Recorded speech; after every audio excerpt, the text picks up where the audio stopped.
بسم اللہ الرحمن الرحیم۔ حضرت سیدنا بلال حبشی رضی اللہ تعالی عنہ کا حضور اقدس صلی اللہ علیہ وسلم کے لیے ایک مشرک سے قرض لینا۔ حضرت سیدنا بلال رضی اللہ تعالی عنہ نے ایک صاحب نے پوچھا کہ حضور اقدس صلی اللہ علیہ وسلم کے اخراجات کی کیا صورت ہوتی تھی۔ حضرت سیدنا بلال حبشی رضی اللہ تعالیٰ عنہ نے ارشاد فرمایا کہ حضور اقدس صلی اللہ علیہ وسلم کے پاس کچھ جمع تو رہتا ہی نہیں تھا، یہ خدمت میرے سپرد تھی، جس کی صورت یہ تھی کہ کوئی مسلمان بھوکا آتا تو حضور اقدس صلی اللہ علیہ وسلم مجھے ارشاد فرما دیتے، میں کہیں سے قرض لے کر اس کو کھانا کھلا دیتا۔ کوئی ننگا آتا تو مجھے ارشاد فرما دیتے، میں کسی سے قرض لے کر اس کو کپڑا پہنا دیتا۔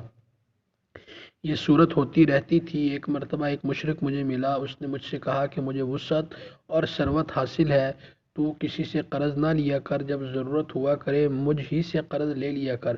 میں نے کہا اس سے بہتر کیا ہوگا، اس سے قرض لینا شروع کر دیا۔ جب ارشاد عالی ہوتا اس سے قرض لے آیا کرتا اور ارشاد والا کی تعمیل کر دیتا۔ ایک مرتبہ وضو کر کے اذان کہنے کے لیے کھڑا ہی ہوا تھا کہ وہی مشرک ایک جماعت کے ساتھ آیا اور کہنے لگا، وہ حبشی۔ میں ادھر متوجہ ہوا تو ایک دم بے تحاشا گالیاں دینے لگا اور برا بھلا جو منہ میں آیا کہا اور کہنے لگا کہ مہینہ ختم ہونے میں کتنے دن باقی ہیں۔ میں نے کہا قریب ختم کے ہے۔ کہنے لگا کہ 4 دن باقی ہیں، اگر مہینہ کے ختم تک میرا سب قرضہ ادا نہ کیا تو تجھے اپنے قرضہ میں غلام بناؤں گا اور اسی طرح بکریاں چراتا پھرے گا جیسے پہلے تھا۔ یہ کہہ کر چلا گیا۔ مجھ پر دن بھر جو گزرنا چاہیے تھا وہی گزرا۔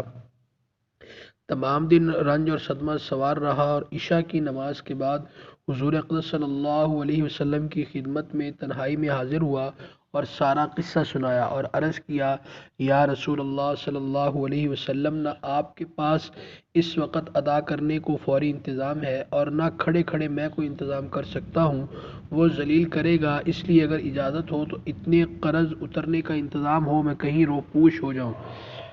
جب آپ کے پاس کہیں سے کچھ آ جائے گا میں حاضر ہو جاؤں گا۔ یہ عرض کر کے میں گھر آیا، تلوار لی، ڈھال اٹھائی، جوتا اٹھایا، یہی سامان سفر تھا اور صبح ہونے کا انتظار کرتا رہا کہ صبح کے قریب کہیں چلا جاؤں گا۔ صبح قریب ہی تھی کہ ایک صاحب دوڑے ہوئے آئے کہ حضور اقدس صلی اللہ علیہ وسلم کی خدمت میں جلدی چلو۔ میں حاضر خدمت ہوا تو دیکھا کہ 4 اونٹنیاں جن پر سامان لدا ہوا تھا بیٹھی ہیں۔ حضور اقدس صلی اللہ علیہ وسلم نے ارشاد فرمایا، خوشی کی بات سناؤں کہ اللہ تعالیٰ نے تیرے قرضہ کی بے باکی کا انتظام فرما دیا۔ یہ اونٹنیاں بھی تیرے حوالے اور ان کا سب سامان بھی۔ فدق کے رئیس نے یہ نذرانہ مجھے بھیجا ہے۔ میں نے اللہ کا شکر ادا کیا اور خوشی خوشی ان کو لے کر گیا اور سارا قرضہ ادا کر کے واپس آیا۔ حضور اقدس صلی اللہ علیہ وسلم اتنے مسجد میں انتظار فرماتے رہے۔ میں نے واپس آ کر عرض کیا کہ حضور اللہ کا شکر ہے، حق تعالی جل شانہ نے سارے قرضہ سے آپ کو سبکدوش کر دیا اور اب کوئی چیز بھی قرضہ کی باقی نہیں رہی۔ حضور اقدس صلی اللہ علیہ وسلم نے ارشاد فرمایا کہ سامان میں سے بھی کچھ باقی ہے؟ میں نے عرض کیا کہ جی ہاں کچھ باقی ہے۔ حضور اقدس صلی اللہ علیہ وسلم نے ارشاد فرمایا کہ اسے بھی تقسیم ہی کر دے تاکہ مجھے راحت ہو جائے۔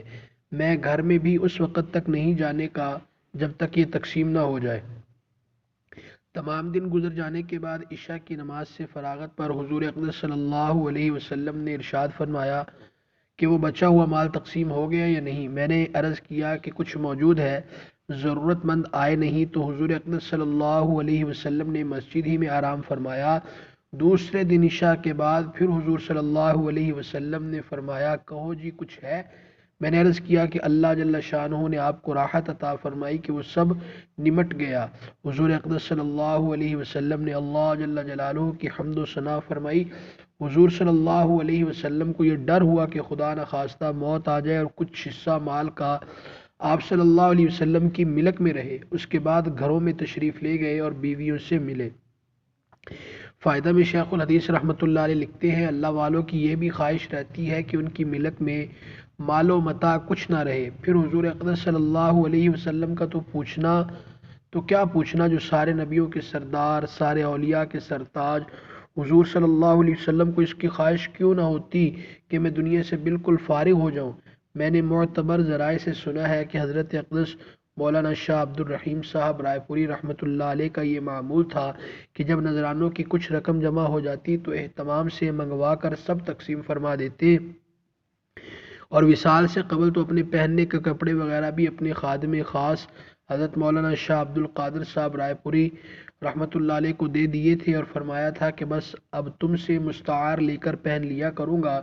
اور اپنے والد صاحب رحمۃ اللہ علیہ کو میں نے بارہا دیکھا کہ مغرب کے بعد جو کوئی روپیہ پاس ہوتا وہ کسی قرض خواہ کو دے دیتے کہ کئی ہزار کے مقروض تھے، اور یہ فرمایا کرتے کہ یہ جھگڑے کی چیز میں رات کو اپنے پاس نہیں رکھتا، اس نوع کے بہت سے حالات اکابر کے ہیں، مگر یہ ضروری نہیں کہ ہر شے کا ایک ہی رنگ ہو، مشائخ کے الوان مختلف ہوتے ہیں، اور چمن کے پھولوں میں ہر پھول کی سیرت ممتاز ہوتی ہے۔ اللہ ہمیں بھی ان حضرات کے نقش قدم پر چلنے کی توفیق عطا فرمائے، آمین۔